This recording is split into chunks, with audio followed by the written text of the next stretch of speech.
roll! Incoming! Hello, Ed boys.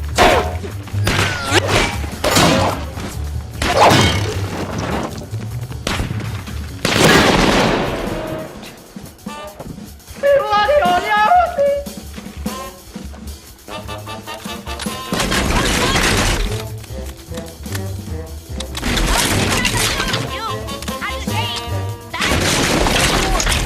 Yes, that is what I said. Help me! Don't let the monster eat me!